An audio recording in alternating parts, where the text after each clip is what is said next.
Welcome to Acme academy. നമ്മൾ ഇന്നിവിടെ discuss ചെയ്യാൻ പോകുന്നത് ഇന്ന് നമ്മുടെ കേറ്ററ്റ് കാറ്റഗറി 1ന്റെ എക്സാം കഴിഞ്ഞു അല്ലേ. അപ്പോൾ കുറേ പേരൊക്കെ വിളിച്ചിട്ടുണ്ടായിരുന്നു, അവർക്ക് എക്സാം ഒക്കെ എളുപ്പമാണെന്നൊക്കെ പറഞ്ഞു. എന്തായാലും നമ്മൾ ക്ലാസ്സിൽ ഡിസ്കസ് ചെയ്ത എല്ലാ ക്വസ്റ്റ്യൻസും വന്നിട്ടുണ്ട്. ആ ഒരു ഏരിയ ഒക്കെ ബേസ് ചെയ്തിട്ടാണ് ക്വസ്റ്റ്യൻസ് വന്നത്. അതുകൊണ്ട് തന്നെ നമുക്ക് എന്താ പറയുക, എല്ലാവർക്കും ആൻസർ ചെയ്യാൻ പറ്റിയെന്നതിൽ ഒരു സന്തോഷമുണ്ട്. പിന്നെ നമ്മൾ പഠിച്ച ഭാഗത്ത് നിന്ന് തന്നെയാണ് എല്ലാ ക്വസ്റ്റ്യൻ വന്നതെങ്കിലും ഒരു 1-2 ക്വസ്റ്റ്യൻസ് 30 മാർക്ക് നമ്മൾ സൈക്കോളജി ഭാഗമാണ് ഡിസ്കസ് ചെയ്യാൻ പോകുന്നത്. ഒരു 2 ക്വസ്റ്റ്യൻസ് കുറച്ച് ചുറ്റി വളഞ്ഞൊക്കെ ചോദിച്ചതിനാൽ ചെറിയൊരു ബുദ്ധിമുട്ടുണ്ടായിരുന്നു. എന്നാലും ബാക്കി 28 ക്വസ്റ്റ്യൻ നമ്മൾ ഡിസ്കസ് ചെയ്ത ഏരിയാസിൽ തന്നെ ബേസ് ചെയ്തിട്ടാണ് ചോദിച്ചിട്ടുള്ളത്. എന്തായാലും നമുക്ക് 30 മാർക്കിന്റെ ആ സൈക്കോളജി ക്വസ്റ്റ്യൻസ് ഒന്ന് അതിന്റെ ആൻസർ ഒന്ന് ജസ്റ്റ് ഒന്ന് നോക്കാം നമുക്ക്. ഓക്കെ, ഒന്നാമത്തെ ക്വസ്റ്റ്യൻ ആണ് കാറ്റഗറി 1ന്റെ part 1 child development and pedagogy എന്ന ഭാഗത്ത് നിന്നുള്ള ഒന്നാമത്തെ ക്വസ്റ്റ്യൻ ആണ് ഞാനിവിടെ വായിക്കാൻ പോകുന്നത്. ക്ലാസ് റൂം പ്രവർത്തനത്തിന്റെ ഭാഗമായുള്ള നിരീക്ഷണം, ക്ലാസ് ചർച്ചകൾ, വിദ്യാർത്ഥികളുടെ മടക്കധാരണ, ഫീഡ്ബാക്ക് എന്നിവ ഏത് വിലയിരുത്തലിന്റെ ഭാഗമാണ്? നമ്മൾ എക്സാം ടിപ്പ് എന്ന് പറഞ്ഞുകൊണ്ട് എന്താണ് ഒരു ക്ലാസ് നമ്മൾ എടുത്തിട്ടുണ്ടായിരുന്നു അല്ലെ. ഇമ്പോർട്ടന്റ് ആയിട്ടുള്ള കാര്യങ്ങൾ മാത്രം ഡിസ്കസ് ചെയ്തോളൂ. അതിൽ ഈ ഇവാലുവേഷനെ കുറിച്ച് എങ്ങനെ ഈ ഒരു ഇവാലുവേഷനെ നമ്മൾ കറക്റ്റ് ആൻസറോട് മാർക്ക് ചെയ്യാം എന്നുള്ള ട്രിക്കൊക്കെ വെച്ച് നമ്മൾ പഠിച്ചായിരുന്നു അല്ലെ. അതുകൊണ്ട് തന്നെ എല്ലാവർക്കും കിട്ടിയിട്ടുണ്ടാവുമെന്ന് വിചാരിക്കുന്നു. അപ്പൊ എന്താണ് പഠനത്തിന്റെ ഭാഗമായിട്ടുള്ള ഇവാലുവേഷൻ എന്ന് പറഞ്ഞത് കൊണ്ട് തന്നെ നമുക്കറിയാം ആൻസർ ഏതായിരിക്കും. പഠനത്തിന്റെ ഭാഗമായിട്ടുള്ള ഇവാലുവേഷൻ എന്ന് പറഞ്ഞത് കൊണ്ട് തന്നെ എന്തായിരിക്കും? പഠനത്തിനായുള്ള വിലയിരുത്തൽ എന്നുള്ളതായിരിക്കും കറക്റ്റ് ആൻസർ എന്നുള്ളത്. അതായത് അസസ്മെന്റ് ഫോർ ലേണിംഗ് എന്നുള്ളത്. നമ്മൾ ഈ ലേണിംഗിന് മാത്രമായിട്ടൊരു ക്ലാസ് എടുത്തിട്ടുണ്ടായിരുന്നു. എങ്ങനെ എല്ലാവർക്കും ഡൗട്ട് ആയിരുന്നു അല്ലെ, assessment, assess learning, for learning പഠിക്കുമ്പോൾ എല്ലാം മനസ്സിലാവും, പക്ഷെ ഓപ്ഷൻ കാണുമ്പോൾ കൺഫ്യൂഷൻ ആവുക എന്ന് പറഞ്ഞിട്ട് കുറെ പേര് പറഞ്ഞതിന്റെ ഭാഗമായിട്ട് നമ്മൾ കറക്റ്റ് ആൻസേഴ്സ് എങ്ങനെ പിക്ക് ചെയ്യുക എന്നുള്ളത് നമ്മൾ ക്ലാസ് എടുത്തിട്ടുണ്ടായിരുന്നു. അപ്പം അതിൽ കറക്റ്റ് ആയിട്ട് പറഞ്ഞ കാര്യം തന്നെയാണ്. അതുകൊണ്ട് ഈ ഒരു ക്വസ്റ്റ്യൻ ആർക്കും ബുദ്ധിമുട്ടില്ല എന്ന് വിചാരിക്കുന്നു. പഠനത്തിനായുള്ള വിലയിരുത്തലാണ് ഇതിന്റെ കറക്റ്റ് ആൻസർ എന്ന് പറയുന്നത്. ഇനി രണ്ടാമത്തെ ക്വസ്റ്റ്യൻ എന്ന് പറയുന്നത് നമുക്ക് നോക്കാം. രണ്ടാമത്തെ ക്വസ്റ്റ്യൻ എന്ന് പറയുന്നത് താഴെ കൊടുത്ത കൂട്ടങ്ങളിൽ സാമീപ്യ നിയമത്തിന്, ലോ ഓഫ് പ്രോക്സിമിറ്റിക്ക് സമാനമായ കൂട്ടം ഏത്? അപ്പൊ ഇവിടെ നമ്മൾ ഗസ്റ്റാൾട്ട് നിയമത്തിന്റെ ബേസ് ചെയ്ത് നമ്മൾ 3 ലോസ് ഒക്കെ പഠിച്ചു. 3 അല്ല 4 ലോസ് തന്നെ പഠിച്ചിട്ടുണ്ടായിരുന്നു. അതിനെ ബേസ് ചെയ്തിട്ടുള്ള ക്വസ്റ്റ്യൻ ആണ്. എല്ലാ പ്രാവശ്യവും നമുക്ക് ഇതുപോലെ ഒരു ക്വസ്റ്റ്യൻ നമ്മൾ വരാറുണ്ടെന്നൊക്കെ പറഞ്ഞ് നമ്മൾ ഡീറ്റെയിൽ ആയി പഠിച്ച സെഷൻ തന്നെയാണിത്. എന്താണ് ഈ ഒരു പിക്ചർ നോക്കിയിട്ട് ലോ ഓഫ് പ്രോക്സിമിറ്റി, അതായത് സാമീപ്യ നിയമത്തിന് ഉദാഹരണം എഴുതാനായിരുന്നു പറഞ്ഞത്. അപ്പൊ നമ്മൾ പറഞ്ഞു, നമ്മൾ പഠിച്ചപ്പോൾ ഈ ഒരു കാര്യവും പറഞ്ഞിരുന്നു. സാമീപ്യം എന്ന് പറയുമ്പോൾ നമ്മൾ ഒരു പിക്ചർ നോക്കുമ്പോൾ അടുത്തടുത്തത് നമ്മൾ എങ്ങനെ കമ്പയർ ചെയ്യാൻ പറ്റുന്നു. ഇവിടെ ഒരു പിക്ചർ നോക്കുമ്പോൾ തന്നെ അറിയാം, നമ്മൾ ഇതെല്ലാം ഇങ്ങനെ നോക്കുമ്പോൾ നോക്കിക്കേ, ഈ ഒരു കാര്യം മാത്രമാണ് അല്ലേ, 2 ട്രയാങ്കിൾ എന്ന്. അടുത്തടുത്തതിനെ ഒരു ഗ്രൂപ്പ്, സമീപത്തുള്ളതിനെ നമുക്കൊരു ഗ്രൂപ്പ് ആക്കാൻ പറ്റും അല്ലെ. അതുകൊണ്ട് തന്നെ ലോ ഓഫ് പ്രോക്സിമിറ്റി, സാമീപ്യ നിയമത്തിന് നമ്മൾ പറഞ്ഞതായിരുന്നു അല്ലെ, സാമീപ്യ പേരിൽ തന്നെയുണ്ട്. അപ്പൊ നമ്മൾ ഒരു പിക്ചർ കാണുമ്പോൾ സമീപമുള്ളതിനെയാണ് ഗ്രൂപ്പ് ആക്കാൻ നമ്മുടെ മനസ്സിന് തോന്നുന്നതെങ്കിൽ അത് സാമീപ്യ നിയമം വരുന്നു. ഇത് നോക്കുമ്പോൾ നോക്കിക്കേ, ഇതൊന്നും സമീപത്തുള്ളതല്ല അല്ലെ. ഈ ബ്ലാക്ക് എന്ന് പറയുന്നത് തൊട്ടടുത്ത് വരുന്നതാണോ? അല്ല. പിന്നെ ഇതും അല്ല അല്ലെ. പിന്നെ നോക്കിക്കേ, ഗ്രൂപ്പിങ്ങിന് എപ്പോഴും പറ്റുന്നത്, ഈ അടുത്ത് ഗ്രൂപ്പ് ചെയ്യാൻ പറ്റുന്നത് 2 ട്രയാങ്കിൾ എന്ന് പറഞ്ഞുകൊണ്ടാണ് അല്ലെ. അപ്പൊ സാമീപ്യ നിയമത്തിന് ഉദാഹരണം, അതായത് ലോ ഓഫ് പ്രോക്സിമിറ്റിക്ക് ഉദാഹരണം ഏതാന്ന് വെച്ചാൽ ഏതാണ്? നമ്മുടെ ഈ ട്രയാങ്കിൾ ആണ്. ഓപ്ഷൻ ഡി ആണ് ഇതിന്റെ കറക്റ്റ് ആൻസർ. ഓക്കെ, ഇനി നമ്മൾ മൂന്നാമത്തെ ക്വസ്റ്റ്യനിലോട്ട് പോവുകയാണ്. മൂന്നാമത്തെ ക്വസ്റ്റ്യനിലോട്ട് പോകുമ്പോൾ നമുക്കറിയാം, ഇതാ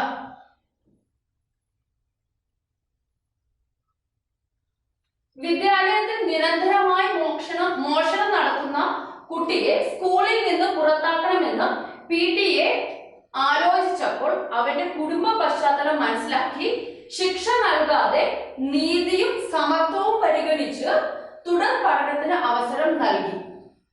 അധ്യാപകന്റെ ഈ പ്രവൃത്തി കോൾബർഗിന്റെ ഏത് നൈതിക വികാസ ഘട്ടവുമായി ബന്ധപ്പെട്ടിരിക്കുന്നു? മോറൽ ഡെവലപ്മെന്റ് ഓഫ് കോൾബർഗിന്റെ നമ്മൾ ഡീറ്റെയിൽ ആയിട്ട് പഠിച്ചതാണ് അല്ലെ. അതിൽ വരുന്ന ഒരു ക്വസ്റ്റ്യൻ ആണ്. ഇതിന്റെ ആൻസർ എന്ന് പറയുന്നത് ഏതാണ്? സാമൂഹിക വ്യവസ്ഥാ നിയമപരം എന്നുള്ളതാണ്. ഓപ്ഷൻ ഡി ആണ് ആൻസർ ആയിട്ട് വരിക, അതായത് സോഷ്യൽ കോൺട്രാക്ട് ഓറിയന്റേഷൻ എന്നുള്ളത്. ഓക്കെ, ഇനി അടുത്തതെന്ന് പറയുന്നത് നമ്മുടെ നാലാമത്തതാണ്. ചില പ്രസ്താവനകൾ താഴെ കൊടുത്തിരിക്കുന്നു. ബാഹ്യാഭിപ്രേരണ സമ്മാനങ്ങൾ കൊണ്ടോ അംഗീകാരങ്ങൾ കൊണ്ടോ നിയന്ത്രിക്കപ്പെടുന്നില്ല.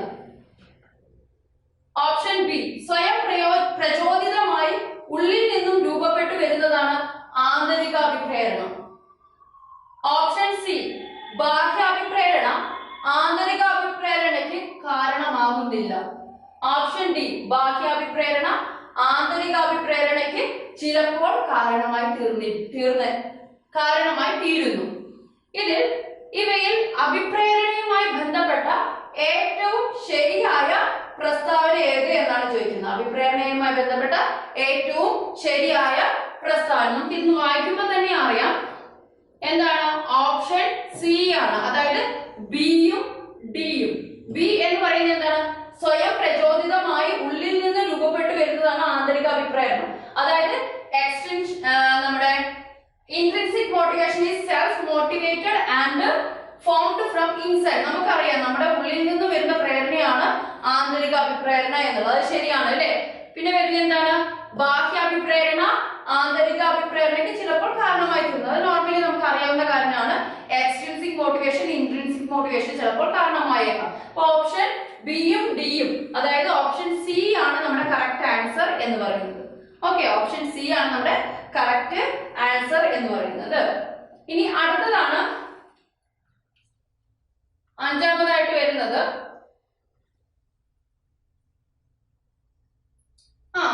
താഴെ പറയുന്നവയിൽ സമീപന വർധന സംഘർഷത്തിന് യോജിച്ച ഉദാഹരണം ഏതാണ്? നമ്മൾ ക്ലാസ്സിൽ പറഞ്ഞതാണ് അല്ലെ, വിവിധ തരം കോൺഫ്ലിക്റ്റുകളെ കുറിച്ച് നമ്മൾ പഠിച്ചതാണ്. Approach avoidance conflict, avoidance conflict എന്നൊക്കെ പറഞ്ഞിട്ട് നമ്മൾ വിവിധ തരം കോൺഫ്ലിക്റ്റുകളെ കുറിച്ച് ഡീറ്റെയിൽ ആയി പഠിച്ചതാണ്. ഇവിടെ ചോദിച്ചിരിക്കുന്ന ഏത് കോൺഫ്ലിക്റ്റ് ആണ്? Approach avoidance conflict. സമീപന വർധന സംഘർഷത്തിന് ഉദാഹരണം ഏത് എന്നുള്ളതാണ്. ഓപ്ഷൻ എ കളിക്കാൻ കൂട്ടുകാരോടൊപ്പം പോവുകയും വേണം, ടിവിയിൽ ക്രിക്കറ്റ് കാണുകയും വേണം. ഓപ്ഷൻ ബി വയറുവേദനയാണെന്ന് പറഞ്ഞ് സ്കൂളിൽ പോയില്ലെങ്കിൽ അച്ഛന്റെ അടിയും സ്കൂളിൽ നിന്ന് ടീച്ചറുടെ ശിക്ഷയും കിട്ടും. ഓപ്ഷൻ സി കമ്പ്യൂട്ടറിൽ ഗെയിം കളിക്കുകയും വേണം, കാർട്ടൂൺ കാണുകയും വേണം. ഓപ്ഷൻ ഡി ഇഷ്ടമില്ലാത്ത ടീച്ചറുടെ ഓൺലൈൻ ക്ലാസ് കാണുകയും വേണം, ഫുട്ബോൾ കളിക്കാൻ പോവുകയും വേണം. എന്താണ് ചോദിക്കുന്നത്? അപ്രോച്ച് അവോയ്ഡൻസ്, അതായത് കുട്ടിക്ക് ഇഷ്ടമുള്ള ഒരു കാര്യവും വേണം, അതുപോലെ തന്നെ കുട്ടിക്ക് ഒഴിവാക്കാൻ വേണ്ട ഒരു കാര്യവും വേണം അല്ലെ. ഓപ്ഷൻ വായിക്കുമ്പോൾ നമുക്ക് കാണാം ഇവിടെയൊക്കെ ടി വി കാണുകയും വേണം, അതുപോലെ തന്നെ എന്താണ് കൂട്ടുകാരോടൊപ്പം കളിക്കാൻ പോകണം എന്ന് പറയുമ്പോൾ കുട്ടിക്ക് രണ്ടും ഇഷ്ടമുള്ള കാര്യമാണ് അല്ലെ. അങ്ങനെ വായിച്ചു നോക്കുമ്പോൾ ഒരു ഇഷ്ടമുള്ള കാര്യവും വേണം, ഒരു ഇഷ്ടമില്ലാത്ത കാര്യവും വേണം. എന്നാൽ മാത്രമേ എന്താവുള്ളൂ? അപ്രോച്ച് അവോയ്ഡൻസ് ആവുള്ളൂ അല്ലെ. ഇത് വായിക്കുമ്പോൾ നമുക്കറിയാം ഓപ്ഷൻ ഡി ഇഷ്ടമില്ലാത്ത ടീച്ചറുടെ ക്ലാസ് ഓൺലൈൻ ക്ലാസ് കാണുകയും വേണം, ഫുട്ബോൾ കളിക്കാൻ പോവുകയും വേണം എന്നുള്ളതാണ് റൈറ്റ് ആൻസർ എന്ന് പറയുന്നത്. ഓക്കെ, ഇനി അടുത്ത ക്വസ്റ്റ്യൻ ആണ്. വ്യക്തിക്ക് സന്ദർഭത്തിനനുസരിച്ച് പെരുമാറാനും സാഹചര്യങ്ങൾ തനിക്ക് അനുകൂലമാക്കാനും കഴിയുന്ന ബുദ്ധി എന്ന റോബർട്ട് ജെ സ്റ്റോൺബർഗ് വിശേഷിപ്പിക്കുന്ന ബുദ്ധിയുടെ ഘടകം ഏതെന്ന് കണ്ടെത്തുക. അതായത് സ്റ്റാൻബർഗിന്റെ തിയറി ഓഫ് ഇന്റലിജൻസ് നമ്മൾ പറഞ്ഞത് 3 തരം ഇന്റലിജൻസിനെ കുറിച്ച് അദ്ദേഹം പറയുന്നുണ്ട് എന്നല്ലേ. അതിൽ മൂന്നാമത്തെ ഇന്റലിജൻസിനെയാണ് ഇവിടെ പറഞ്ഞിരിക്കുന്നത്. എന്താണ്? വ്യക്തിക്ക് സന്ദർഭത്തിനനുസരിച്ച് പെരുമാറാനും സാഹചര്യങ്ങൾ തനിക്ക് അനുകൂലമാക്കാനും കഴിയുന്ന ബുദ്ധി എന്ന് സ്റ്റാൻബർഗ് പറയുന്ന ബുദ്ധി ഏതാണെന്ന് ചോദിച്ചാൽ ഏതാണ്? കോണ്ടെക്സ്ച്വൽ. ഓപ്ഷൻ സി ആണ്. ആറാമത്തെ ആൻസർ ഓപ്ഷൻ സി ആണ്, കോണ്ടെക്സ്ച്വൽ ഇന്റലിജൻസ് എന്നുള്ളത്. കോണ്ടെക്സ്ച്വൽ ഇന്റലിജൻസ് എന്നുള്ളത് അല്ലെ. നമ്മൾ ഈ 3, അതായത് നമ്മൾ 3 സ്റ്റാൻബർഗിന്റെ തിയറി ഓഫ് ഇന്റലിജൻസിൽ ഡീറ്റെയിൽ ആയി പഠിച്ചതാണ്. അപ്പൊ ഞാൻ ഒന്നുകൂടെ പറഞ്ഞു തന്നതായിരുന്നു, ഇത് ഇമ്പോർട്ടന്റ് ആണെന്ന് പറഞ്ഞിട്ട്. എന്തായിരുന്നു? വ്യക്തിക്ക് സന്ദർഭത്തിനനുസരിച്ച് പെരുമാറാനും അതുപോലെ തന്നെ സാഹചര്യങ്ങൾ തനിക്ക് അനുകൂലമാക്കി മാറ്റാനുമുള്ള വ്യക്തിക്ക് ഉണ്ടാവുന്ന ബുദ്ധി, ആ ഒരു കഴിവിനുള്ള ബുദ്ധിക്കാണ് നമ്മൾ പറയുന്നത് എന്താണ്? കോണ്ടെക്സ്ച്വൽ ഇന്റലിജൻസ് എന്ന് പറയുന്നത്. ഓക്കെ, ഇനി അടുത്തതാണ് പ്രത്യേക പരിഗണന അർഹിക്കുന്ന കുട്ടികൾ, ചിൽഡ്രൻ വിത്ത് സ്പെഷ്യൽ നീഡ്സ്, അതായത് CWSN കുട്ടികളെ കുറിച്ചാണ് ഇവിടെ പറയുന്നത്. അതായത് പ്രത്യേക പരിഗണന അർഹിക്കുന്ന കുട്ടികൾ എന്ന കാഴ്ചപ്പാടിന് ഏറ്റവും യോജിച്ചത് ഏത് എന്നാണ് ചോദിച്ചേക്കുന്നത്. ഓപ്ഷൻ എ ബുദ്ധിപരമായ പരിമിതി ഉള്ളവർ, പഠനത്തിൽ പിന്നോക്കം നിൽക്കുന്നവർ, മറ്റു കാരണങ്ങളാൽ സമപ്രായക്കാരെക്കാൾ ശ്രദ്ധയും പരിഗണനയും വേണ്ടവർ, ശാരീരിക മാനസിക വൈകല്യമുള്ളവർ. ഈ ഓപ്ഷൻ വായിക്കുമ്പോൾ അറിയാം, ഓപ്ഷൻ എയും ബിയും അതുപോലെ തന്നെ സിയും ഡിയും ഒക്കെ എന്താണ് CWSL പെടുന്നതാണ്. പക്ഷെ നമ്മുടെ ചോദ്യം എന്താണ്, ഏറ്റവും യോജിച്ചത് ഏത് എന്നാണ്. ഏറ്റവും യോജിച്ചത് എന്താണ്, എന്താണ് മറ്റു കാരണങ്ങൾ, പല കാരണങ്ങളുണ്ട്. ആ മറ്റു കാരണങ്ങളാൽ സമപ്രായക്കാരെക്കാൾ കൂടുതൽ ശ്രദ്ധയും പരിഗണനയും വേണ്ടവർ എന്നുള്ള ഉത്തരമാണ് കറക്റ്റ്. അതായത് ഓപ്ഷൻ സി ആണ് ഏഴാമത്തെ ക്വസ്റ്റിന്റെ ആൻസർ എന്ന് പറയുന്നത്. ഓക്കെ, ഇനി അടുത്തതാണ് താഴെ കൊടുത്ത ആശയങ്ങൾ പരിഗണിക്കുക. താഴെ കൊടുത്ത ആശയങ്ങൾ പരിഗണിക്കുക. ആശയദാന മാതൃക, പ്രതിക്രിയാധ്യാപനം, സംവാദാത്മക പഠനം, കണ്ടെത്തൽ പഠനം. ഇവയിൽ ഏതാണ് ബ്രൂണറിന്റെ ആശയവുമായി ബന്ധപ്പെട്ടിരിക്കുന്നത്? നമ്മുടെ ചോദ്യം എന്താണ്, ഈ ആശയങ്ങളിൽ ഏതൊക്കെയാണ് ബ്രൂണറുടെ ആശയവുമായി ബന്ധപ്പെട്ടിരിക്കുന്നത്? ഓപ്ഷൻ എയും ബിയും ശരിയാണ്. ഓപ്ഷൻ ബി ബിയും സിയും ശരിയാണ്. ഓപ്ഷൻ സി എയും ഡിയും ശരിയാണ്. ഓപ്ഷൻ ഡി എല്ലാം ശരിയാണ് എന്നുള്ളതാണ് അല്ലെ. അപ്പൊ നമുക്ക് കാണുമ്പോൾ തന്നെ അറിയാം എന്താണ് നമ്മൾ പഠിക്കുന്നതാണ്, എന്താണ് ആശയദാന മാതൃക, അതായത് കോൺസെപ്റ്റ് അറ്റൈൻമെന്റ് മോഡലും അതുപോലെ തന്നെ കണ്ടെത്തൽ പഠനം, ഡിസ്കവറി ലേണിംഗ് എന്ന് പറയുന്നത് എന്താണ് ബ്രൂണറിന്റെ നമ്മൾ പഠിച്ചിട്ടുള്ളതാണ്.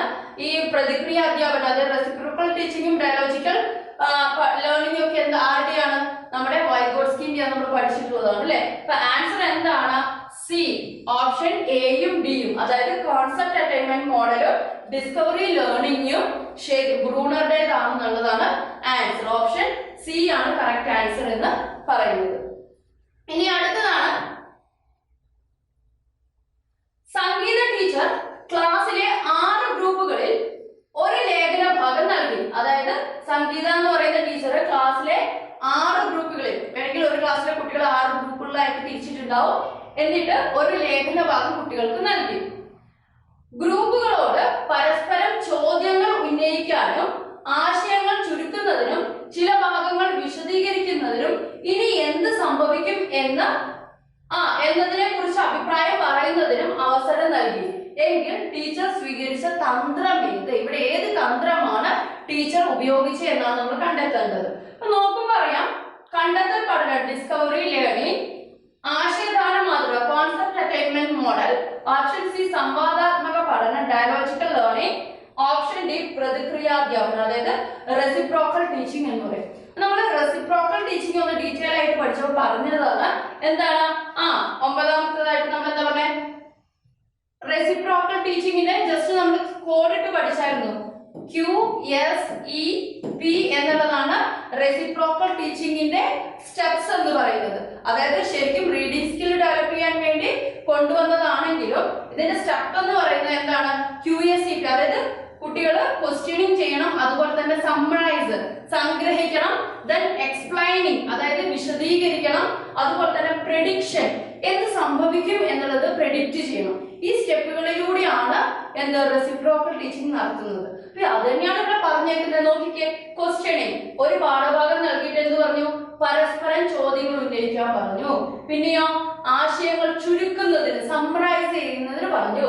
ദെൻ ആശയങ്ങൾ എന്താണ് വിശദീകരിക്കുന്നതിന് ചില ഭാഗങ്ങൾ വിശദീകരിക്കാൻ പറഞ്ഞു അല്ലെ, എക്സ്പ്ലെയിൻ ചെയ്യാൻ പറഞ്ഞു. ദെൻ എന്താണ് ഇനി എന്ത് സംഭവിക്കും എന്നതിനെ കുറിച്ച് അഭിപ്രായം പറയാനും പറഞ്ഞു, അതായത് പ്രെഡിക്റ്റ് ചെയ്യാനും പറഞ്ഞു. ഇത് ഏത് തന്ത്രമായിരിക്കും ടീച്ചർ ഉപയോഗിച്ചിട്ടുണ്ടാവുക, റെസിപ്രോക്കൽ ടീച്ചിങ്, പ്രതിക്രിയാധ്യാപനം. നമ്മൾ ഡിസ്കസ് ചെയ്ത കാര്യം തന്നെയാണ് അല്ലെ. അപ്പൊ ബുദ്ധിമുട്ടൊന്നും ഉണ്ടായെന്ന് തോന്നുന്നില്ല. ഇനി അടുത്തതാണ്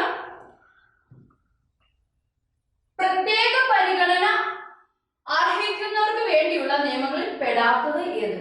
അതായത് നമ്മുടെ പ്രത്യേക പരിഗണന അർഹിക്കുന്നവർക്ക് വേണ്ടിയിട്ടുള്ള CWSL കുട്ടികൾക്ക് വേണ്ടിയിട്ടുള്ള ആക്ടുകളിൽ പെടാത്തത് ഏത് എന്നാണ് ക്വസ്റ്റ്യൻ. നോക്കിക്കേ, ഹ്യൂമൻ റൈറ്റ്സ് ആക്ട്, അതായത് human rights act, option B mental health act, option C person with disabilities act, option D national trust act. അതായത് നമുക്ക് വായിക്കുമ്പോൾ തന്നെ അറിയാം, മെന്റൽ ഹെൽത്ത് ആക്ടും പേഴ്സൺ വിത്ത് ഡിസബിലിറ്റീസ് ആക്ടും അതുപോലെ തന്നെ നാഷണൽ ട്രസ്റ്റ് ആക്ടും ആർക്ക് വേണ്ടിയിട്ടുള്ളതാണ്, CWSL കുട്ടികൾക്ക് വേണ്ടിയിട്ടുള്ളതാണ്. അപ്പൊ പെടാത്തത് ഏത് തന്നെ ആയിരിക്കും, option A human rights act എന്നുള്ളതാണ്, ഹ്യൂമൻ റൈറ്റ്സ് ആക്ട് എന്നുള്ളതാണ് പെടാത്തത്. ഓക്കെ, ഇനി അടുത്തതാണ് താഴെ കൊടുത്ത പ്രസ്താവനയിൽ വായനാ വൈകല്യവുമായി ബന്ധപ്പെടാത്തത് ഏത്? അതായത് ഡിസ്ലെക്സിയയുമായി ബന്ധപ്പെടാത്തത് ഏത് എന്നാണ് ചോദ്യം. വായിക്കുമ്പോൾ ഓപ്ഷൻ എ ആണ്, വായിക്കുമ്പോൾ ചില പദങ്ങൾ വിട്ടു വായിക്കുന്നു. നമുക്കറിയാം ഡിസ്ലെക്സിയ തന്നെയാണ് അല്ലെ, ചില വാക്കുകൾ എന്ത് ചെയ്യുന്നു, വിട്ടു പോകുന്നത് എന്താണ്, ഡിസ്ലെക്സിയ ആണ്. നിർത്തേണ്ടിടത്ത് നിർത്താതെ വായിക്കുന്നു, അതും എന്ത് തന്നെയാണ്, ഡിസ്ലെക്സിയ തന്നെയാണ്. ഒന്നോ രണ്ടോ വരികൾ വിട്ടു വായിക്കുന്നു, അതും എന്ത് തന്നെയാണ്, വായനാ വൈകല്യം തന്നെയാണ്. അർത്ഥം മനസ്സിലാക്കാതെ വായിക്കുന്നു, ഇവിടെ കുട്ടി വായിക്കുന്നുണ്ടോ ഇല്ലയോ, എങ്ങനെ വായിക്കുന്നു എന്നുള്ളതിനാണ് ഇമ്പോർട്ടൻസ്. പക്ഷെ കുട്ടി അർത്ഥം അറിഞ്ഞിട്ടാണോ അറിയാത്തതാണോ എന്നുള്ളത് എന്താണ്, പ്രാധാന്യമില്ല. അതുകൊണ്ട് കൂട്ടത്തിൽ പെടാത്തത് ഏതാണ്, ഓപ്ഷൻ ഡി,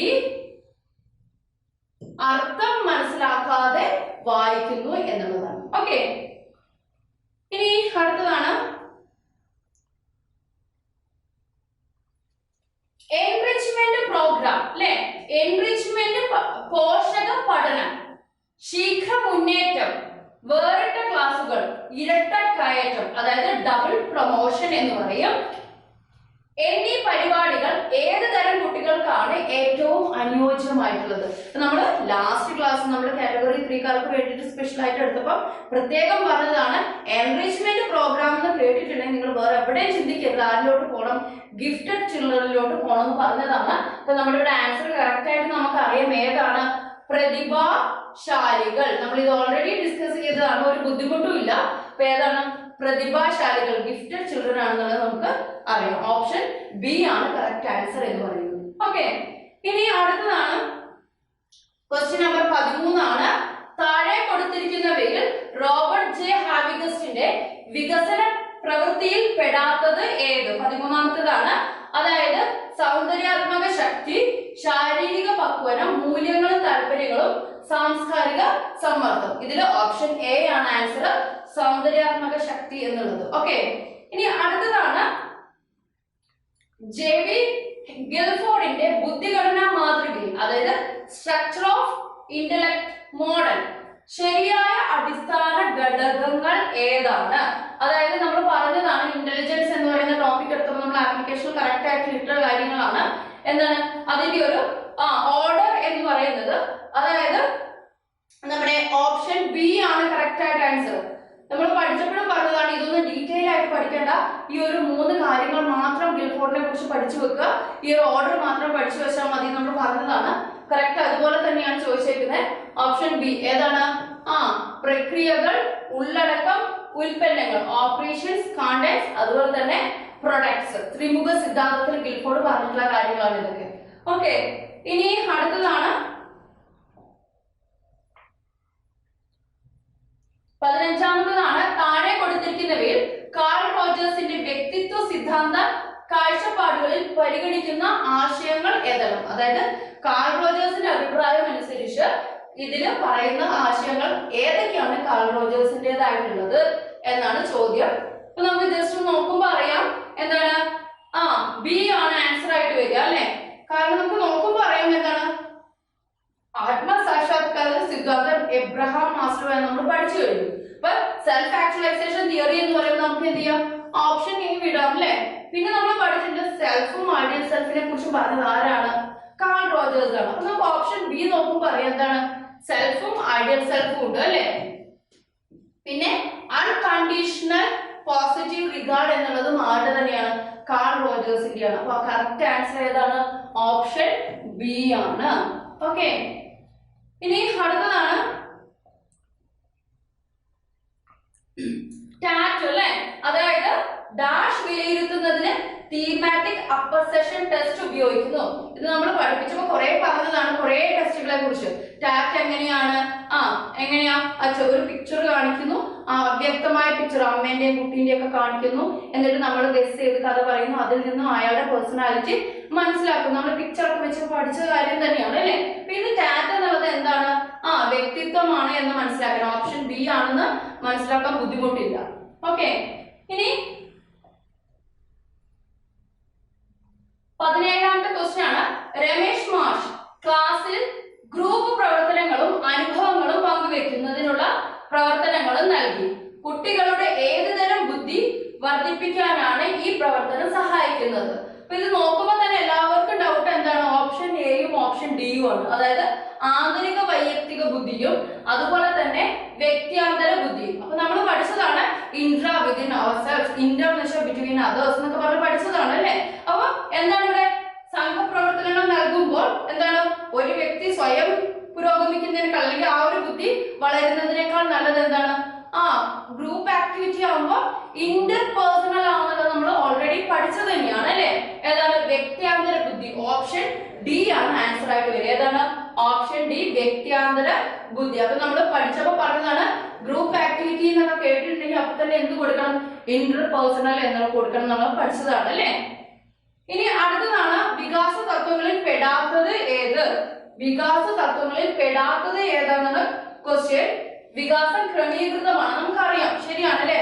വികസനത്തിന് ഒരു ക്രമീകൃത പാറ്റേൺ ഉണ്ട് എന്നുള്ളത് നമ്മൾ പഠിച്ചതാണ്. ദെൻ വികാസം വിശേഷത്തിൽ നിന്ന് സാമാന്യത്തിലേക്ക് നമ്മൾ പഠിച്ചതാണ്. നേരെ തിരിച്ചാണ് അല്ലെ? എങ്ങനെയാണ്? സാമാന്യത്തിൽ നിന്ന് വിശേഷത്തിലേക്ക് എന്നുള്ള പ്രൊസീജിയർ ആയിരുന്നു വേണ്ടത്. ബാക്കിയൊക്കെ നോക്കിക്കേ. വികാസം പ്രവചനീയമാണ്, വികാസം സഞ്ചിത സ്വഭാവത്തോട് കൂടിയതാണ് എന്നൊക്കെ നമ്മൾ ഓൾറെഡി പഠിച്ചതാണ്. ഇത് മാത്രം അവർ തിരിച്ചു കൊടുത്തു അല്ലെ? എന്താണ്? വികാസം സാമാന്യത്തിൽ നിന്നും വിശേഷത്തിലേക്ക് എന്നുള്ളതിന് പകരം എന്ത് ചെയ്തു? വിശേഷത്തിൽ നിന്നും സാമാന്യത്തിലേക്ക് എന്നാണ് കൊടുത്തേക്കുന്നത്. അതുകൊണ്ട് ആൻസർ, അതായത് വികാസ തത്വങ്ങളിൽ പെടാത്തത് ഏതാണെന്നാണ് ചോദിച്ചത്. ഏതാണ്? ഓപ്ഷൻ ബി ആണ്. ശരിക്കും എന്താണ്? ജനറൽ ടു സ്പെസിഫിക് എന്നായിരുന്നു വേണ്ടത്. നമ്മൾ പഠിച്ചതാ. എങ്ങനെയൊക്കെയായിരുന്നു? കുട്ടി എന്ത് ചെയ്യുന്നു? ബോൾ എടുക്കാൻ കുഞ്ഞു കുട്ടിയാകുമ്പോൾ ആദ്യം എന്ത് ചെയ്യുന്നു? എല്ലാ വിരലുകളും ഉപയോഗിച്ചു അല്ലെങ്കിൽ കൈ മൊത്തം ഉപയോഗിച്ചെടുക്കുന്നു. പിന്നെ വലുതാവും തോറും എന്ത് ചെയ്യുന്നു? ഒരു വിരൽ കൊണ്ട്, രണ്ട് വിരൽ കൊണ്ട് അല്ലെങ്കിൽ വിരലുകൾ കൊണ്ട് മാത്രം എടുക്കാൻ പഠിക്കുന്നു അല്ലെ? ഇങ്ങനെ ജനറൽ ടു സ്പെസിഫിക് എന്നായിരുന്നു വേണ്ടത്. അതിന് പകരം ഇവിടെ കൊടുത്ത എന്താണ്? സ്പെസിഫിക് ടു ജനറൽ എന്നാണ്. ഇനി അടുത്തതാണ് താഴെ കൊടുത്തിരിക്കുന്നവയിൽ ശരിയായ ജോഡി. ഇത് ഒട്ടും പാടില്ലാത്തൊരു ക്വസ്റ്റ്യൻ ആണ്. ഉൾക്കാഴ്ച പഠനം തൊണ്ടേക്ക് നമുക്കറിയാം പോപ്പുലർ ആണെന്നുള്ളത് അറിയാം അല്ലെ? ഇത് തെറ്റാണ്. പിന്നെ നമ്മൾ പഠിച്ചപ്പോ കോഡൊക്കെ ഇട്ട് പഠിച്ചതാണ്. എന്താണ്? പിന്നെ ക്രമീകൃത ബോധനം അല്ല, നമുക്കറിയാം അല്ലെ? ബ്രാഞ്ച് ലേണിംഗും അല്ലാതെ ഇത് തമ്മിലാണ് കൺഫ്യൂഷൻ ആവുക. കാരണം എന്താ? സ്കിന്നറും അതുപോലെ തന്നെ പാവ്ലോയും ഒക്കെ എന്ത് ചെയ്യുന്നുണ്ട്? സ്റ്റിമുലസ് റെസ്പോൺസിന് ഇമ്പോർട്ടൻസ് കൊടുത്ത് പഠിച്ചിട്ടുണ്ട്. പക്ഷെ നമ്മൾ പഠിച്ചുകൊണ്ടിരുന്നപ്പോൾ ഒരു ചെറിയൊരു കോഡ് ഉപയോഗിച്ചായിരുന്നു. എന്തായിരുന്നു? സ്കിന്നർ എന്നുള്ളത് അല്ലെ? സ്കിന്നർ എന്നുള്ളത് ഫസ്റ്റ് ലെറ്റർ എസിലും ലാസ്റ്റ് ലെറ്റർ ആറിലുമാണ്. എന്താണ്? ഫസ്റ്റ് ലെറ്റർ എസും ലാസ്റ്റ് ലെറ്റർ ആറുമാണ്. അതുകൊണ്ട് അദ്ദേഹം തിയറി ഉണ്ടാക്കിയപ്പോൾ ജസ്റ്റ് ഒരു മാറ്റത്തിന് വേണ്ടിയിട്ട് തിരിച്ചിട്ട് തിയറി ഉണ്ടാക്കി എന്ന് പറഞ്ഞു അല്ലേ? ഇപ്പൊ RS തിയറി എന്ന് കണ്ടിട്ടുണ്ട്, സ്കിന്നറിന് കൊടുക്കണം എന്നൊക്കെ പറഞ്ഞ് നമ്മൾ പഠിച്ചതാ. അപ്പൊ ഇവിടെ എന്താണ് ചോദിച്ചേക്കുന്നത്? RS തന്നെയാണ് ചോദിച്ചേക്കുന്നത് അല്ലെ? Response stimulus. കണ്ടോ? Response stimulus. അപ്പൊ RS തിയറി ആരാണ്? സ്കിന്നർ ആണ്. അപ്പൊ ഇത് പഠിച്ചവർക്ക് ബുദ്ധിമുട്ടേ ഇല്ല. ഓക്കെ, അപ്പൊ നമ്മള് പറഞ്ഞുകൊണ്ടിരുന്നത് 20ാമത്തെയാണ് അല്ലെ? മിക്ക അധ്യാപകരും വൈകി വരുന്നവരെ ക്ലാസ്സിന് പുറത്ത് നിർത്തുന്നു. എന്നാൽ വൈകി വരുന്ന സനീഷിനെ ഷാരി ടീച്ചർ എന്ത് ചെയ്യുന്നു? ക്ലാസ്സിൽ നിന്നും പുറത്താക്കുന്നതിന് പകരം അവന്റെ അടിസ്ഥാന ആവശ്യങ്ങൾ പരിഹരിക്കുന്നതിനുള്ള കാര്യങ്ങൾ മനസ്സിലാക്കി ക്ലാസ്സിൽ കയറ്റി. അധ്യാപികയുടെ ഈ പ്രവൃത്തി ഏത് മനഃശാസ്ത്രത്തിന്റെ കാഴ്ചപ്പാടുമായി ബന്ധപ്പെട്ടിരിക്കുന്നത് ചോദിക്കുന്നത്. അപ്പൊ നമുക്കറിയാം സനീഷിന്റെ അടിസ്ഥാന ആവശ്യങ്ങൾ മനസ്സിലാക്കി. അപ്പം ആവശ്യങ്ങളുടെ ക്രമീകരണ ശ്രേണിയില് ബേസിക് നീഡ്സിനെ കുറിച്ചൊക്കെ പറഞ്ഞത് ആരാണ്? നമ്മുടെ എബ്രഹാം മാസ്ലോ ആണ് അല്ലെ? ഇപ്പൊ എബ്രഹാം മാസ്ലോ ആയതുകൊണ്ട് തന്നെ നമുക്ക് ഇതിന്റെ ഓപ്ഷൻ ഏതാണ്?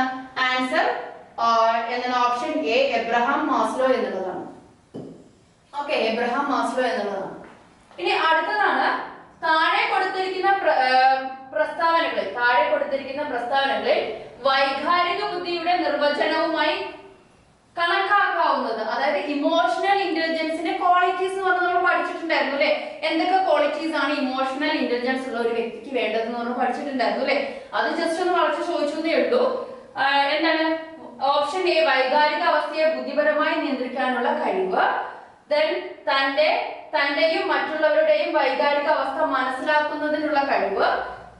സ്വയം പ്രചോദിതമാവുക, മുകളിൽ പറഞ്ഞവയെല്ലാം. നമുക്ക് വായിക്കുമ്പോൾ തന്നെ അറിയാം നമ്മൾ ക്ലാസ്സിൽ പറഞ്ഞ ഈ 3 കാര്യങ്ങളും ഉണ്ട് അല്ലെ. അപ്പൊ ആൻസർ ഏത് തന്നെയാണ്? മുകളിൽ പറഞ്ഞവയെല്ലാം എന്നുള്ളതാണ്. അതായത് വൈകാരിക അവസ്ഥയെ ബുദ്ധിപരമായി നിയന്ത്രിക്കാനുള്ള കഴിവ്. നമ്മുടെ ഇമോഷൻസിനെ കൺട്രോൾ ചെയ്യണം, അതുപോലെ തന്നെ മറ്റുള്ളവരുടെ ഇമോഷൻസ് മനസ്സിലാക്കുകയും അവരെ സമാധാനിപ്പിക്കുകയും ചെയ്യാനുള്ള കഴിവിനെയാണ് നമ്മൾ എന്ത് പറയുന്നത്? ഇമോഷണൽ ഇന്റലിജൻസ് എന്ന് പറയുന്നത്. അപ്പൊ നോക്കിക്കേ, വൈകാരിക അവസ്ഥയെ ബുദ്ധിപരമായി നിയന്ത്രിക്കാനുള്ള കഴിവ്, തന്റെയും മറ്റുള്ളവരുടെയും വൈകാരിക അവസ്ഥ മനസ്സിലാക്കാനുള്ള കഴിവ്, സ്വയം പ്രചോദിതമാവാനുള്ള സെൽഫ് മോട്ടിവേറ്റ് ആവാനുള്ള കഴിവ്. അപ്പൊ ഓപ്ഷൻ ഏതാ വരിക? ഓപ്ഷൻ ഡി എന്നുള്ളതാണ്. മുകളിൽ പറഞ്ഞവയെല്ലാം ഇമോഷണൽ ഇന്റലിജൻസ് ഉള്ള ഒരു വ്യക്തിക്ക് വേണ്ട ഗുണങ്ങളാണ്. അപ്പൊ ഓപ്ഷൻ ഡി എന്നുള്ളതാണ് ആൻസർ. ഇനി അടുത്തതാണ് സിഗ്മണ്ട് ഫ്രോയിഡിന്റെ സിദ്ധാന്തമായ മനോലൈംഗിക വികാസ ഘട്ടത്തിൽ സൈക്കോസെക്ഷൽ ഡെവലപ്മെന്റ്, അതായത് മനോലൈംഗിക വികാസ ഘട്ടത്തിൽ പിതൃകാമനയും അതായത് ഇലക്ട്ര കോംപ്ലക്സും മാതൃകാമന ഈഡിപ്പസ് കോംപ്ലക്സും എന്ന് പറയുന്ന സവിശേഷതകൾ കാണപ്പെടുന്ന ഘട്ടം ഏതാണ്? അതായത് ഇത്രയേ ഉള്ളൂ സിഗ്മണ്ട് ഫ്രോയിഡിന്റെ ഏതാണ് നമ്മുടെ സൈക്കോസെക്ഷൽ ഡെവലപ്മെന്റൽ സ്റ്റേജസിൽ ഈഡിപ്പസ് കോംപ്ലക്സിനെ കുറിച്ചും ഇലക്ട്ര കോംപ്ലക്സിനെ കുറിച്ചും പറയുന്ന സ്റ്റേജ് ഏതാണേ ഉള്ളൂ. നമ്മൾ കറക്റ്റ് പഠിച്ചതാണ്. ഏതാണ്? ലിംഗഘട്ടം. നമ്മൾ പഠിച്ചതാണ് അല്ലേ? ലിംഗഘട്ടം, ഫാലിക് സ്റ്റേജ് നമ്മൾ പഠിച്ചത്. എന്താണ് ഇലക്ട്ര എന്ന് പറയുന്നത്? പെൺകുട്ടികളെ കുറിച്ചും അതുപോലെ തന്നെ ഈഡിപ്പസ് എന്ന് പറയുന്ന ആൺകുട്ടികളെ കുറിച്ചൊക്കെ പറയുന്നതായതുകൊണ്ട് ലിംഗത്തെ കുറിച്ച് പറയുന്നു എന്ന് പറഞ്ഞ് കോഡൊക്കെ ഇട്ട് പഠിച്ചതാണ്. എന്ത്? ലിംഗഘട്ടം, ഫാലിക് സ്റ്റേജ് എന്നുള്ളത്. ഓക്കെ, അപ്പൊ ഓപ്ഷൻ സി ആണ് ആൻസർ എന്ന് പറയുന്നത്. നെക്സ്റ്റ്, താഴെ പറയുന്നതിൽ മന്ദപഠിതാക്കളെ അതായത് സ്ലോ ലേണേഴ്സ് പഠിക്കുന്നതിന് നൽകുന്ന നിർദ്ദേശങ്ങളിൽ പെടാത്തത് ഏതാണ്? അതായത് കൂട്ടത്തിൽ പെടാത്തത് ഏതാണ്? സ്ലോ ലേണേഴ്സിനെ അപേക്ഷിച്ച് പറയുന്ന കാര്യങ്ങളിൽ യോജിക്കാത്തത് ഏതാണെന്നാണ് ചോദ്യം. ഏതാണ്? ഓപ്ഷൻ എ, വിജയകരമായി പൂർത്തിയാക്കാവുന്ന ചെറിയ പഠന പ്രവർത്തനങ്ങൾ നൽകുക, വെല്ലുവിളി ഉയർത്തുന്ന പഠന പ്രവർത്തനങ്ങൾ നൽകുക, ചെറുതും ക്രമീകൃതവുമായ പാഠഭാഗങ്ങൾ നൽകുക, പാഠഭാഗങ്ങൾ ചെറിയ ഭാഗങ്ങളായി നൽകി ഓരോ ഘട്ടത്തിലും മടക്ക ധാരണ നൽകുക, ഫീഡ്ബാക്ക് നൽകുക. ഓക്കെ, താഴെ പറയുന്നവയിൽ മന്ദപഠിതാക്കളെ അതായത് സ്ലോ ലേണേഴ്സ് അല്ലെ, മന്ദപഠിതാക്കളെ പഠിപ്പിക്കുന്നതിന് നൽകുന്ന നിർദ്ദേശത്തിൽ പെടാത്തത് ഏതാണെന്നാണ് ചോദിക്കുന്നത്. ഓർത്തു വെക്കുക, സ്ലോ ലേണേഴ്സിനെ അപേക്ഷിച്ച് എന്താണ് യോജിക്കാത്ത പ്രസ്താവന ഏത് എന്നതാണ് ക്വസ്റ്റ്യൻ. ഓപ്ഷൻ എ, വിജയകരമായി പൂർത്തിയാക്കാവുന്ന ചെറിയ പഠന പ്രവർത്തനങ്ങൾ നൽകുക, വെല്ലുവിളി ഉയർത്തുക. ഓപ്ഷൻ ബി, വെല്ലുവിളി ഉയർത്തുന്ന പഠന പ്രവർത്തനങ്ങൾ നൽകുക. ഓപ്ഷൻ സി, ചെറുതും ക്രമീകൃതവുമായ പാഠഭാഗങ്ങൾ നൽകുക. ഓപ്ഷൻ ഡി, പാഠഭാഗങ്ങൾ ചെറിയ ഭാഗങ്ങളാക്കി നൽകി ഓരോ ഘട്ടത്തിലും മടക്കധാരണ ഫീഡ്ബാക്ക് നൽകുക. ഇത് കാണുമ്പോൾ തന്നെ നമുക്കറിയാം ഇത് ഒട്ടും പാടില്ല, ആർക്ക് വേണമെങ്കിലും എഴുതാവുന്ന ഒരു കാര്യം തന്നെയാണ്. എന്താണ്? വെല്ലുവിളി ഉയർത്തുന്ന, കാരണം എന്താ സ്ലോ ലേണേഴ്സ് ആണ് അല്ലെ, വെല്ലുവിളി ഉയർത്തുന്ന പഠന പ്രവർത്തനങ്ങൾ നൽകുക എന്നുള്ളതാണ് യോജിക്കാത്തത്. ഓക്കെ, ഇനി അടുത്തതാണ് 24ാമത്തെ ക്വസ്റ്റ്യൻ ആണ്. നിരീക്ഷണ പഠന സിദ്ധാന്തത്തിന്റെ ശരിയായ പ്രക്രിയാഘട്ടങ്ങൾ ഏതെല്ലാം? ശരിയായ പ്രക്രിയാഘട്ടം അതായത് തിയറി ഓഫ് ഒബ്സർവേഷണൽ ലേണിംഗിന്റെ അതായത് ഒബ്സർവേഷൻ നിരീക്ഷണത്തിന്റെ ശരിയായ ഘട്ടം ഏതാണെന്നാണ് ചോദിച്ചിട്ടുള്ളത്. ഓർത്തു വെക്കുക, നമ്മൾ പഠിച്ചതാണ് അല്ലെ. ഏതാണ്? മാതൃക നൽകൽ. ഓപ്ഷൻ ഡി ആണ് കറക്റ്റ് ആയിട്ട് വരിക. മാതൃക നൽകൽ അതായത് ആദ്യം ഒരു മോഡൽ നൽകുക, ദെൻ ശ്രദ്ധ, കുട്ടികളെ അറ്റൻഷൻ, കുട്ടികൾ അതിനെ ശ്രദ്ധിക്കാൻ ശ്രദ്ധിക്കുക, ആ ഒരു മോഡലിനെ ശ്രദ്ധിക്കുക. ദെൻ എന്ത് ചെയ്യുന്നു? നിലനിർത്തുക, ശ്രദ്ധിച്ച കാര്യങ്ങൾ നിലനിർത്തണം. ദെൻ ചാലക പ്രകടനം, പതുക്കെ മോട്ടോർ റീപ്രൊഡക്ഷൻ, കുട്ടികൾ കണ്ട കാര്യത്തെ അനുകരിക്കാൻ തുടങ്ങുന്നു അല്ലെ. അപ്പൊ ഇത് തന്നെയാണ് പറയുന്നത്. എന്താണ് നിരീക്ഷണ പഠനം, ഒബ്സർവേഷണൽ ലേണിംഗിന്റെ സ്റ്റെപ്സ് ഇതാ ഏതൊക്കെയാണെന്ന് ചോദിക്കുന്നത്. പുറത്ത് വെക്കുക, അതിന്റെ കറക്റ്റ് ഓർഡർ ആണ് ചോദിച്ചേക്കുന്നത്. മാതൃക നൽകൽ, മോഡലിംഗ്, ദെൻ ശ്രദ്ധ, നിലനിർത്തൽ, ചാലക പ്രകടനം. ഒന്നും കൂടി ഉണ്ട് ഇതിന് വേണ്ടി. ഏതാണ്? എന്താണ് മോട്ടിവേഷൻ നൽകണം എന്നുള്ളത് നമ്മൾ ഒരെണ്ണം കൂടി ഉണ്ട്, മോട്ടിവേഷൻ എന്നുള്ളത്. എന്നാൽ മാത്രമേ കുട്ടികൾ ഇത് കറക്റ്റ് ആയിട്ട് വീണ്ടും റിപ്പീറ്റ് ചെയ്യുള്ളൂ അല്ലെ. അപ്പൊ ഈ ഒരു സ്റ്റെപ്പ് ഓർത്ത് വെക്കുക. ഇപ്പൊ മോട്ടിവേഷൻ ഇല്ലാന്ന് വെച്ചാൽ അത് കറക്റ്റ് ആൻസർ ആയിട്ട് ആവില്ല എന്നില്ല. കാരണം എന്താ, ഇതിന്റെ കറക്റ്റ് ഓർഡർ ഏതാണെന്ന് ചോദിക്കുന്നത്. ബാക്കിയെല്ലാം എന്താണ് ഓർഡർ അങ്ങോട്ടും ഇങ്ങോട്ടും തെറ്റിച്ചാണ് കൊടുത്തത്. കൊടുത്തേക്കുന്നത്. അപ്പൊ നമ്മുടെ കറക്റ്റ് ഓർഡർ അല്ലെങ്കിൽ കറക്റ്റ് ഓർഡർ ഒബ്സർവേഷൻ ലേണിംഗിന്റെ കറക്റ്റ് ഓർഡർ ഏതാന്ന് വെച്ചാൽ ഡി ആണ്. മാതൃക നൽകൽ, ശ്രദ്ധ, നിലനിർത്തൽ, ചാലക പ്രകടനം, റീഇൻഫോഴ്സ്മെന്റ് അല്ലെങ്കിൽ മോട്ടിവേഷൻ എന്നുള്ളതാണ് എന്ത് കറക്റ്റ് ഓർഡർ എന്ന് പറയുന്നത്. ഓക്കെ, ഓപ്ഷൻ ഡി ആണ് കറക്റ്റ് ആൻസർ. ഇനി 25ാമത്തെ ക്വസ്റ്റ്യൻ ആണ്. തീവ്രമായ കരച്ചിൽ, നഖം കടിക്കൽ, തുള്ളിച്ചാടൽ എന്നിവ ശിശുവികാരങ്ങളുടെ പ്രതികരണങ്ങളാണ്. ഇവയെല്ലാം താഴെ പറയുന്നവയിൽ ഏത് വികാരങ്ങളിൽ പെടുന്നു എന്നുള്ളതാണ്. അപ്പൊ നമുക്ക് നോക്കാം എന്താണ് വൈകാരിക ദൃശ്യത എന്നുള്ളതാണ് ഇതിന്റെ ആൻസർ. ഓപ്ഷൻ എ ആണെന്നുള്ളത് ഓർത്തു വെക്കുക. ഇനി അടുത്തതാണ് തലയണയെ തന്റെ കൂട്ടുകാരിയായി സങ്കല്പിച്ച് സംഭാഷണം നടത്തുന്ന കുട്ടി പിയാഷയുടെ കാഴ്ചപ്പാടിൽ ഏത് മാനസിക കഴിവുകളുടെ പൂർത്തീകരണമാണ് നടത്തുന്നത്. അപ്പൊ നമ്മൾ പറഞ്ഞതാണ് ഈ പിയാഷയുടെ സ്റ്റേജസ് ഒക്കെ എടുത്തപ്പോ എന്താണ് പറഞ്ഞത്? കല്ലിനോട് സംസാരിക്കുന്ന കുട്ടി, പാവയോട് സംസാരിക്കുന്ന കുട്ടി എന്നൊക്കെ പറഞ്ഞ് പഠിച്ചതാണ്. അതിന്റെ ഗുണം അല്ലെങ്കിൽ ആ ഒരു സ്വഭാവം കാണിക്കുന്ന കുട്ടിക്ക് ഉണ്ടാകുന്ന ഗുണം ഏതാണ്? സചേതനത്വം, ആനിമിസ്റ്റിക് തിങ്കിങ്. അതായത് ജീവനില്ലാത്തവയ്ക്കും ജീവനുണ്ട് എന്ന് കരുതി പ്രവർത്തിക്കുന്ന അതിനെയാണ് നമ്മൾ എന്ത് പറയുന്നത്? ആനിമിസം അല്ലെങ്കിൽ സചേതന ചിന്ത എന്ന് പറയുന്നത്. അപ്പൊ കറക്റ്റ് ആൻസർ ഏതാണ്? ഓപ്ഷൻ ബി സചേതനത്വം എന്നുള്ളതാണ്. ഇനി 27ാമത്തത് പെൺകുട്ടികൾക്ക് ക്ലാസ് അടിച്ചു വൃത്തിയാക്കുന്ന പണിയാണ് കൂടുതൽ നല്ലത്. ആൺകുട്ടികൾക്ക് ഡെസ്കും ബെഞ്ചും മാറ്റിയിടട്ടെ, ക്ലാസ് ടീച്ചർ പറഞ്ഞു. ടീച്ചർ ഈ പ്രസ്താവനയെ എന്തിനെ സൂചിപ്പിക്കുന്നു? അപ്പൊ ടീച്ചർ എന്താ പറയുന്നത്? പെൺകുട്ടികളോട് ക്ലാസ് റൂം അടിച്ചു വാരി വൃത്തിയാക്കാൻ പറയുന്നു. ആൺകുട്ടിയോട് എന്ത് പറയുന്നു? ഡെസ്കും ബെഞ്ചും മാറ്റിയിടാൻ പറയുന്നു. അപ്പൊ ടീച്ചർക്ക് ഒരു ധാരണയുണ്ട്, അല്ലെങ്കിൽ ഇവിടെ പറയുന്ന കൾച്ചറൽ എക്സ്പെക്ടേഷനെ കുറിച്ചാണ്. പെൺകുട്ടികളായാൽ ഇന്ന കാര്യങ്ങളൊക്കെ ചെയ്യുക, ആൺകുട്ടികളായാൽ ഇന്ന കാര്യങ്ങളാണ് ചെയ്യേണ്ടത് എന്നുള്ള സമൂഹത്തിനുള്ള പ്രതീക്ഷ അല്ലെങ്കിൽ സമൂഹത്തിന്റെ എക്സ്പെക്ടേഷനെ കുറിച്ച്. അതുപോലെ തന്നെയാണ് ടീച്ചറൂടെ പറയുന്നത്. പെൺകുട്ടികൾ എപ്പോഴും അടുക്കള പണിയെടുക്കുക, ആൺകുട്ടികൾ സ്ട്രോങ് ആണ്, അതുകൊണ്ട് ഡെസ്കും ബെഞ്ചും ഒക്കെ നീക്കിയിടട്ടെ എന്നുള്ള ഒരു ധാരണയാണ്, എക്സ്പെക്ടേഷൻ ആണ് ടീച്ചർക്കുള്ളത്. അപ്പൊ ഇവിടെ കൾച്ചറൽ എക്സ്പെക്ടേഷനെ കുറിച്ച് പറഞ്ഞാൽ എന്താണെന്ന് നമ്മൾ പഠിച്ചത്? Gender stereo type. ഏതാണ്? ജെൻഡർ സ്റ്റീരിയോ ടൈപ്പ് ആണെന്നുള്ളതും ഓർക്കുക. ഓപ്ഷൻ എ ആണ് കറക്റ്റ് ആൻസർ ആയിട്ട് വരിക. ഇനി 28ാമത്തെ ക്വസ്റ്റ്യൻ എന്ന് പറയുന്നത് സോഷ്യോഗ്രാം ഉപയോഗിച്ച് കുട്ടികളെ വിശകലനം ചെയ്തപ്പോൾ അമ്പിളി ടീച്ചർക്ക് ലഭിച്ച ചിത്രീകരണം താഴെ കൊടുത്തിരുന്നതുപോലെ ആയിരുന്നു.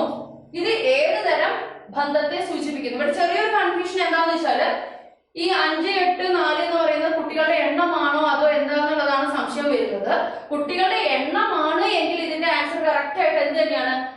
ഓപ്ഷൻ ബി ഗ്യാങ് ആണ്. നമ്മൾ സോഷ്യോഗ്രാം പഠിച്ചപ്പോൾ പഠിച്ചതാണ്. ക്ലിക്കും ഗ്യാങ്ങും സ്റ്റാറും ഒക്കെ പഠിച്ചതാണ് അല്ലെ? അപ്പൊ ഓപ്ഷൻ ബി ആണ് വരിക. പക്ഷെ ഇവിടെ എണ്ണമല്ല, ജസ്റ്റ് ഒരു സിമ്പിൾ ആയിട്ടാണ് എങ്കിൽ എന്താ വരിക? ക്ലിക്ക് ആണ്. അപ്പൊ അത് നമുക്കൊരു കൺഫ്യൂഷൻ ആണ്. എന്താ അവർ ഉദ്ദേശിച്ചത് എന്നുള്ളത് കറക്റ്റ് അറിഞ്ഞാൽ മാത്രമേ ആൻസറിലോട്ട് എത്താൻ പറ്റുള്ളൂ. ഓക്കെ, എന്തായാലും സോഷ്യോമെട്രി ഉപയോഗിച്ച് നമ്മൾ എല്ലാ കാര്യങ്ങളും സോഷ്യോഗ്രാമിന്റെ എല്ലാ ഡീറ്റെയിൽ ആയിട്ട് നമ്മൾ പഠിച്ച കാര്യം തന്നെയാണ്. ഇനി നമുക്ക് വരുന്നതാണ് 29ാമത്തെ ക്വസ്റ്റ്യൻ. ഗൃഹപാഠം ചെയ്യാതെ 7ാം പീരീഡിൽ കളിക്കാൻ വിടുന്നതല്ല, രാധ ടീച്ചർ പറഞ്ഞു. 7ാം പീരീഡിൽ കളിക്കാൻ വിടില്ല, എന്ത് ചെയ്യാതെ? ഗൃഹപാഠം ചെയ്യാതെ. ഇത് കേട്ട നിമിഷം തന്നെ ചില കുട്ടികൾ നോട്ട് പുസ്തകത്തിൽ എഴുതി തുടങ്ങി. ടീച്ചർ ഇങ്ങനെ പറഞ്ഞപ്പോഴത്തേക്ക് കുട്ടികൾ എന്ത് ചെയ്തു? മടിച്ചിരുന്ന കുട്ടികളൊക്കെ എന്ത് ചെയ്തു? മടിയൊക്കെ മാറ്റി എഴുതാൻ തുടങ്ങി അല്ലേ? ഇവിടെ ടീച്ചർ പ്രയോഗിച്ച പഠന തന്ത്രം ഏത്? അപ്പൊ നമുക്ക് എപ്പോഴും സന്നദ്ധ നിയമം അല്ലാന്നറിയാം, ഫല നിയമം അല്ലാന്ന് പറയാം, പഠിച്ചവർക്ക് അറിയാം അല്ലെ? പിന്നെ എല്ലാവർക്കും കൺഫ്യൂഷൻ ആവുന്നത് ഏതായിരുന്നു? പോസിറ്റീവ് റീഇൻഫോഴ്സ്മെന്റ് ആണോ നെഗറ്റീവ് റീഇൻഫോഴ്സ്മെന്റ് ആണോ, ധനപ്രബലനമാണോ ഋണപ്രബലനമാണോ എന്നുള്ളതായിരുന്നു സംശയം അല്ലെ? നമ്മൾ കോഡ് എന്തായിരുന്നു? ഋണപ്രബലനമാണെങ്കിൽ ഏതെങ്കിലും ഒരു സ്വഭാവം പിൻവലിക്കും. അപ്പൊ പിൻവലിക്കുന്നു എന്നൊരു അർത്ഥം വരുന്നുണ്ട് എങ്കിൽ അത് ഏതാണ്? ഋണപ്രബലനം എന്ന് പറഞ്ഞു അല്ലെ? ഇവിടെ എന്താ നടന്നത്? മടിച്ചിരുന്ന കുട്ടികളൊക്കെ ആ സ്വഭാവം പിൻവലിച്ചുകൊണ്ട് പഠിക്കാൻ തുടങ്ങി. ഇവിടുത്തെ ആൻസർ ഏതായിരിക്കും? ഋണപ്രബലനം എന്നുള്ളതാണ്. ഓർത്തു വെക്കുക, ഋണപ്രബലനം. ഇനി ലാസ്റ്റത്തെ ക്വസ്റ്റ്യൻ ആണ്. എന്താണ്? ഒരു വ്യക്തിയുടെ വികാസത്തിൽ സ്വാധീനിക്കുന്ന പ്രധാനപ്പെട്ട പാരമ്പര്യ ഘടകങ്ങൾ ഏതെല്ലാം? നമ്മൾ പാരമ്പര്യ ഘടകങ്ങളുണ്ടെന്നും എൻവയോൺമെന്റ് പരിസ്ഥിതി ഘടകങ്ങൾ ഉണ്ടെന്നൊക്കെ പഠിച്ചതാണ് അല്ലെ? അതിൽ പാരമ്പര്യ ഘടകങ്ങൾ ഏതാണെന്നൊരു ചോദ്യം. എന്താണ്? ലിംഗഭേദം. ഓപ്ഷൻ എ ലിംഗഭേദം, പോഷകാഹാരം, ജനനക്രമം, വംശം. ഓപ്ഷൻ ബി ഗ്രന്ഥികൾ, കുടുംബ നിലവാരം, ലിംഗഭേദം, അതുപോലെ തന്നെ ജനനക്രമം എന്നുള്ളത്. ഓപ്ഷൻ സി ലിംഗഭേദം, വംശം, ഗ്രന്ഥികൾ, ജനനക്രമം. ഓപ്ഷൻ ഡി ഗ്രന്ഥികൾ, ലിംഗഭേദം, വംശം, ബുദ്ധിശക്തി. അപ്പൊ നമുക്ക് കാണുമ്പോൾ തന്നെ അറിയാം നമ്മളോട് ചോദിച്ചേക്കുന്ന ഹെറിഡിറ്ററി ഫാക്ടേഴ്സ് ഏതൊക്കെയാണെന്നാണ് അല്ലേ? ഹെറിഡിറ്ററി ഫാക്ടേഴ്സ് ഏതൊക്കെയാണെന്നാണ് ചോദിച്ചേക്കുന്നത്. ഹെറിഡിറ്ററി ഫാക്ടേഴ്സ് ആയതുകൊണ്ട് തന്നെ ഓപ്ഷൻ ഡി ഗ്രന്ഥികൾ, ലിംഗഭേദം, വംശം, ബുദ്ധിശക്തി എന്നുള്ളതാണ്. ഓക്കെ, അപ്പൊ ഇത്രയാണ് നമ്മുടെ കാറ്റഗറി 1 ഇന്ന് നടന്ന എക്സാമിന്റെ ആൻസേഴ്സ് എന്ന് പറയുന്നത്. ഇപ്പൊ 30 എണ്ണത്തിൽ നമ്മൾ 30 ഡിസ്കസ് ചെയ്ത് തന്നെയാണ്. പിന്നെ ഈ പറഞ്ഞ പോലെ ക്വസ്റ്റ്യനിലുള്ള ചെറിയ ചെറിയ അവ്യക്തതകൾ കാരണവും ചെറിയ അങ്ങോട്ടും ഇങ്ങോട്ടും വളച്ചൂറ്റി ചോദിച്ച കാരണം ഒരു 2-3 എണ്ണമൊക്കെ കിട്ടാണ്ട് പോയേക്കാം. എന്നാലും നമ്മൾ ആപ്ലിക്കേഷൻ കണ്ട് പഠിച്ച ഒരാൾക്ക് 27-26 മാർക്ക് എന്തായാലും ഉറപ്പിക്കാവുന്നതാണ്. വിളിച്ചവരാരും വലിയ ബുദ്ധിമുട്ടൊന്നും ഇല്ലാന്ന് പറഞ്ഞു. അതുകൊണ്ട് തന്നെ സന്തോഷമുണ്ട്. കാരണം എന്താണ്, നമ്മളൊരു കാര്യം മുന്നോട്ട് വെച്ചപ്പോൾ അത് കുട്ടികൾക്കൊക്കെ ഉപകാരപ്രദമായി എന്ന് പറഞ്ഞത് വളരെയധികം സന്തോഷം. അപ്പോൾ നമുക്ക് ഈ ക്ലാസ് ഇന്നത്തോടെ വൈകിട്ട് ചെയ്യാം. ഓക്കെ.